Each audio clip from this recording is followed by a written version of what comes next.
Good evening, ladies and gentlemen. My name is Nemeka Onyekwaderi. The good book, the scriptures in Genesis chapter 40 and 41 talked about a Pharaoh, a king in Egypt. Genesis is the first book in the Holy Bible.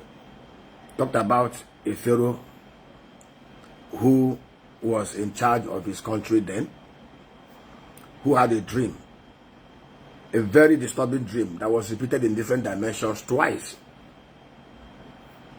Dream and visions are the same thing, nearly the same thing. He had a vision, and the vision was repeated in two different dimensions. And he was worried. He knew that God was trying to communicate a message to him. So he called all the wise men in his country, his advisors, the professors of economics, the astrologers, the seers, and nobody could interpret that dream for him. But fortunately, there was a time the king was angry and he locked up two of his domestic staffs. Domestic special advisor, bakery, and the baker, domestic special advisor, domestic cutlery, the one that carries his wine and all those stuff. And he was angry with them and he took them into prison. But while they were in prison, they met a young Hebrew boy, Joseph. Joseph was in prison not because he committed any sin. Joseph was in prison because the wife of his Oga, the captain of Pharaoh's army, falsely accused him. And he was imprisoned for no just cause. As there are many people in Nigeria prison today for no just cause. But while he was in prison, he didn't, begin to blame everybody and blame God. He also found favor with the prisoners. He was a very nice guy, very skillful, very intelligent, very wise. The baker and the butler had a dream, and he interpreted that dream, and the dream happened that way. But the one that was restored forgot about his promise to him to speak to Pharaoh on his behalf. 2 or 3 years after, Pharaoh had a dream and nobody could interpret it. And the guy remembered. And he told Pharaoh, while I was in prison, when you were angry with us, we had a dream. A young man interpreted it. Pharaoh did not wish time as they should bring Joseph. And Joseph was called out of prison, stood before Pharaoh, and Pharaoh told the dream to him the same way he told the dream to his visions, to his people, his captains of his professors and everybody that he felt would be wise people around him. Of course, Joseph told him that God will help him and grant him favor to tell him the meaning of the dream. And of course, he went ahead to interpret the dream and even counseled Pharaoh what to do. The dream was very simple. There was going to be a 7 year of plenty and 7 year of famine in the land of Egypt. And he even advised Pharaoh, during the time of plenty, gather 20% of whatever is going to be produced and store. He advised him on how to create sovereign wealth fund, how to save in time of plenty. Something Okonji Iweala, who was our Pharaoh then under Jonathan, advised us to do. We refused. Pharaoh bought into the idea.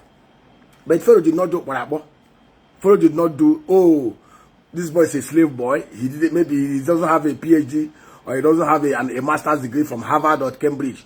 Pharaoh knew that for such a young man to be so discerning, for such a young man to apply that level of wisdom, that he should be the best person to help him build up the economy. Pharaoh appointed him as second in command, the prime minister, the coordinating minister of the Egyptian economy.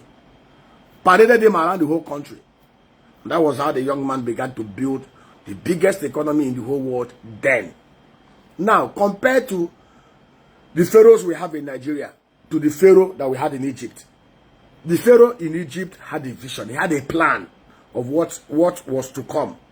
He loved his people so much that he did not subject the appointment of those that would do the assignment for him into a religious consideration. He did not say, okay, oh, this boy was a slave boy from a country I did not even know about.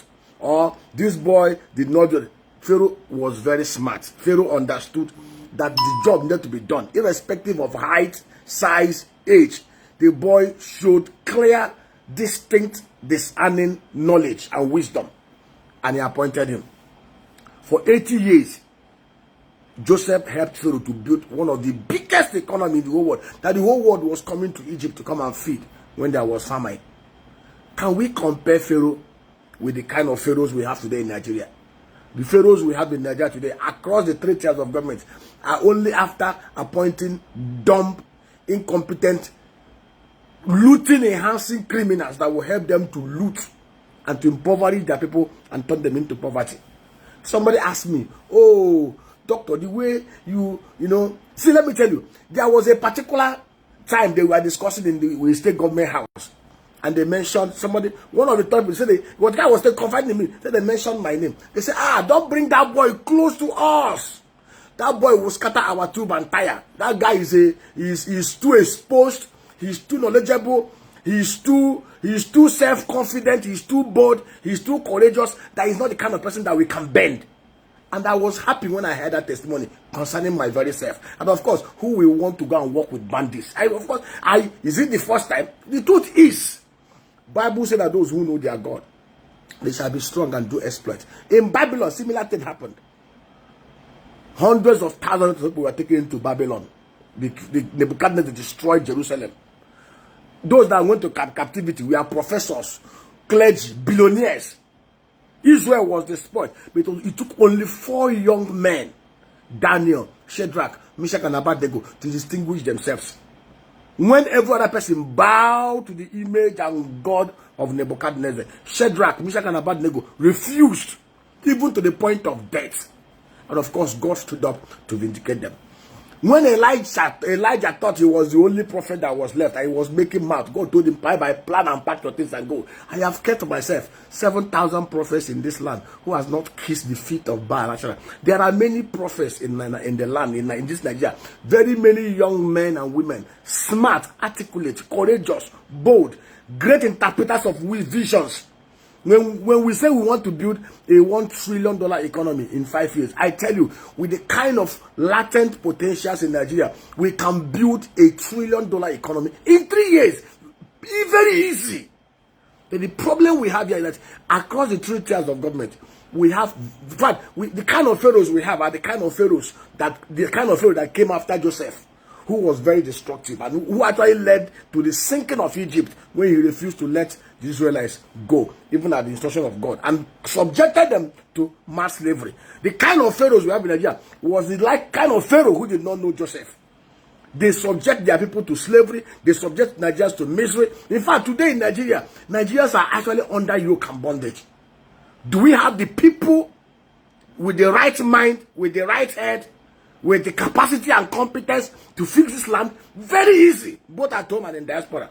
But for whatever reason, we have collectively conspired to yoke ourselves with the worst of us.